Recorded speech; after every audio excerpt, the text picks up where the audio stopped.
Hello again. I am Nita Black. I'm based out of Memphis, Tennessee. It's good to work with you on this six-figure biz plan challenge. And we want to get an update on the penguins, right? So it was Daddy Penguin and Baby Boy Penguin, and they were going to start this printing business. And the daddy was going to cover most of the cost, most of the startup costs from his savings. He had some retirement funds, and he also had a home with some equity in it. And at the initial meeting, we agreed that I was going to help them with their plan, and they paid me a deposit. It was a $100 deposit at that time for a $550 plan. And we were going to develop that plan over the next 6 to 8 weeks, and they were going to keep their day jobs and um, save money so they could buy some used printing equipment because that was going to be several $1,000s, and then lease a building to put the equipment in and get started. Well, 2 weeks after we met, they had both quit their jobs. The dad had gotten a second mortgage loan on the home, and he had pulled some money out of his retirement to go ahead and buy some used printing equipment, which they thought was a really good deal. So between the second mortgage and the retirement, they had access to roughly $45,000. We continue to work on their plan, and I'll just continue to tell their story as we move along. The table of contents, if you'll pull out your template, you'll see that there's 10 sections typically. Now you can delete some of these sections if you don't think they're relevant or you don't want to fool with them right now. I would not really advise that, but you can because you're just getting started. So you want to get a base plan, you want to get through the planning process and then keep adding to the information to make it more valuable to you, to help you make better business decisions. So this is a working plan, but typically it's 10 sections. The executive summary is the first section, and it is a summary of all the other sections. So it's normally written last.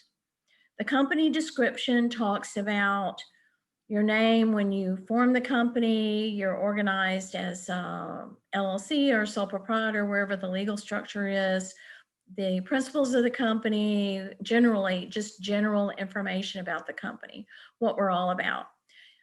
And before I forget, in your plan, if you want to just show in your table of contents executive summary and delete that, the business in a nutshell, that's fine. Or if you want to leave it in, or if you want to change the description a little bit. At any rate, section 1 is the executive summary. It's done last, and it's a summary of all the other sections. Company description is a general description: when you were formed, who manages the company, what do you do, what legal structure, who's the owner. The target market. So this is where we'll do a little bit of research to determine how many potential clients are out there, what do they look like, where do they live, what are their business interests, their personal interests, and so what the overall market looks like for you. So these are clients and prospects that you would work with. Section 4 talks about your competitors, and it would be good to go ahead and decide, name at least, 1, 2, maybe 3 competitors of companies that you know of that do something similar to what you do. And then let's take a look at those similar companies to see what they provide, how are you similar, how are you different. The section 5 covers marketing, distribution, and sales. So a lot of that has to do with growth. How are you going to market? How are you going to distribute your services and your products? How are you going to create sales? And how many of those sales is it going to take for you to sustain? So that's sort of the beginning of trying to figure out how many customers are you going to need to cover all of your costs to meet your financial goals. The operations section will touch on in terms of what do your accounting systems look like? What do you use for technology? Do you have a sales process?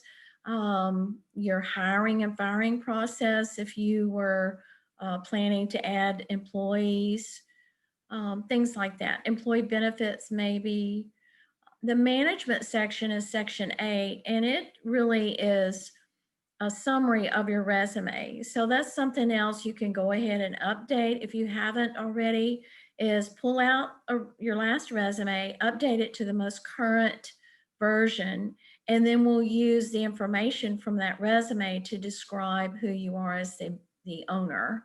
And then if you have other people working with you as part of your management team, ask them to do the same thing. Ask them to give you updated resumes. And we'll start looking at job descriptions too. I forgot to mention that, which would probably be covered in section 6. So section 7 is the management team, who we are. Section 8 is future development. So what do we have planned for the future? And we'll discuss your goals for leaving the business. Are you going to, like if you if your health changes, or if you decide you don't want to do this anymore, are you going to leave this to or transition the business to a family member or a third party buyer? Or is it going to be big enough for you to go public and sell stock? Some of those things we'll touch on when we get to section 8. Section 9 is the financial section. So what our numbers look like on the profit and loss side, and also the balance sheet. So the profit and loss will discover what sort of cash in and cash out you would expect. And then on the balance sheet, it's how much cash do you have in the bank, how much debt, and how much equity. So on the balance sheet, you'll show what you own. These are assets, and what you owe, and these are liabilities, and what's left over is your equity. And then the last section, 10, is the appendix. So I recommend that you include your resumes, your full resumes, in the appendix. If you're already leasing property from someone, if you have major contracts, even pull out your insurance policy that covers the business, things like that that are relevant to the business, and you want to provide the details. I don't think I've mentioned up to this point too, that if you get a 3-ring notebook and start gathering a lot of this information, as you don't need to print this every day, but every week, every few days, as you gather information, put it in a 3-ring notebook so that all of your plan documents are together in one spot.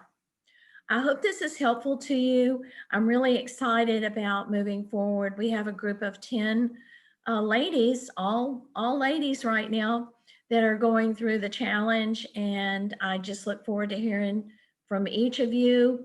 Call me or email if you have any questions, and we'll talk soon.